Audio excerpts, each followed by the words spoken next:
Hello everyone and welcome to a new video. Before we start, let's go through the book recommendation for today. Today we have something on the subject. It's about Drop the Rock, The Ripple Effect by Fred H. A book that can help you with your gambling addiction. It's even a daily guide that you can use to control your emotional outbursts. A link will be in the description. Without further ado, let's go to the video. I want to announce this: if you are facing a problem related to gambling addiction, seek help. We're hardwired to seek certain kinds of rewards, and our brains aren't that good at computing probabilities, especially when you get into the range of numbers that are really unimaginable. So your brain really doesn't automatically calculate the difference between a 1 in 100 chance and a 1 in a million chance, because we're not really wired biologically to respond properly emotionally to those kind of figures. And there's a difference between taking a chance and gambling. And let's leave poker out of it for the time being. You're not gambling with a slot machine. You're just losing. Well, you're playing a game. You are playing a game. Yeah, but it's set up mathematically so that you have two ways. It's set up mathematically so that over the long run you have no probability of winning. And secondarily, it's set up to maximize the probability that you'll become addicted. Because slot machines use a particular kind of what's called a reinforcement schedule. It's a variable ratio reinforcement schedule, and what it teaches people is to be insanely persistent. So if you want to teach animals to pull a lever so to the point where they starve to death, you use a variable ratio reinforcement schedule, and that's exactly what slot machines do. There's no excuse for it. Okay, imagine a field 1,000 feet by 1,000 feet. Now imagine you're going to bet $10 that you can predict which 4-inch square a golf ball is going to land on if it's dropped.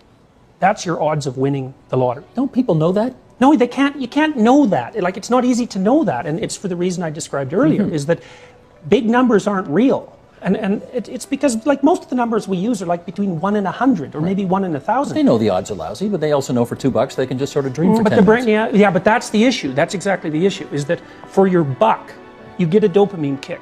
That's exactly what you're buying. And you might argue that it's worth a buck because you get the dopamine kick, but it's a drug. And the problem with the reinforcement is that it doesn't indicate an actual reward. So it's actually, the gambling industry actually capitalizes on the shortcoming of the human nervous system. And the government's promoting that. And the worst thing about it, I really believe the worst thing about it is that it preys on those who can control themselves the least for valid reasons. Like, here's an example. If you have Parkinson's disease and you take L-Dopa, there's a pretty good, decent chance you'll become a compulsive gambler. Like, that's not good. You know, and it's not really your fault. It's that the medication alters your reward sensitivity, and that'll send you into a spiral. Are they not fun?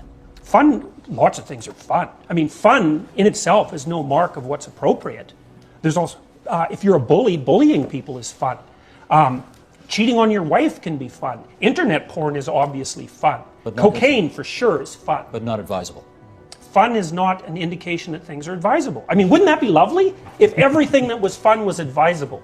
Yeah, well, forget that. It'd be a great world, wouldn't it? Well, it's something to think about, but it certainly isn't the real world. The thing also about those electronic machines, there's some very insidious things about those. Because with a mechanical machine, there's a certain honesty to a mechanical machine, but there's a real dishonesty to an electronic machine, because those things can change the ratios whenever they want, and an intelligent neuroscientist can figure out how to program those things so they're unbelievably addictive. In fact, the technology for that already exists. And it's also worth pointing out that there's a subset of vulnerable people, often elderly people, certainly people who have trouble with alcohol. Anybody who has trouble with impulsivity or cognitive control, who's going to be put into real danger by the continual widespread propagation of gambling. Are you going so far as to say the government is counting on those people to They're encouraging it. Look, and it's so hypocritical. I want to look at their ads. You know, there's the Ontario Gaming Commission, and then, you know, and the ads are in large letters, and underneath it says, "Please gamble responsibly." And I think, well, first of all, gamble and responsibly are contradictions in terms, and I think it's, at least they should be honest about the fact that they're doing something corrupt, instead of saying on the one hand, well, you know, come out and have fun, and then saying on the other hand, well, we actually care about you. It's like, no, we don't care about you. The more money we can take from you, the better. And it's short-term and unimaginative. I mean, the introduction of gambling as a problem into Canada has been completely created by the government. It basically started with charities and bingos and horse racing. And then it really kicked in about 1976 when the government decided to fund the Montreal Olympics in part through lottery tickets. Right. And ever since then, it's been an explosion. And so they have manufactured a fairly major social health issue out of nothing. And you can't say that about cigarettes or liquor. So I don't think there's any excuse for it all. And the fact that people are relying on it as a means of generating revenue, it's like, over what time period are you calculating the revenue? So the government's removing another impediment. Why is that good? I don't see that as positive. I mean, it'll make more people gamble. People who are less impulsive will be more likely to gamble because they trust the source. Trust them to what? Not steal their credit card. They can't trust them to not take their money when they're gambling. No, but if you're concerned that the private sites are not regulated well enough, or that they're too dangerous, or they're even more intoxicating than what the government's going to allow, does the fact that the government has this good housekeeping seal of approval on it make it a little more benign? No, I don't think that making something that isn't safe look safe is...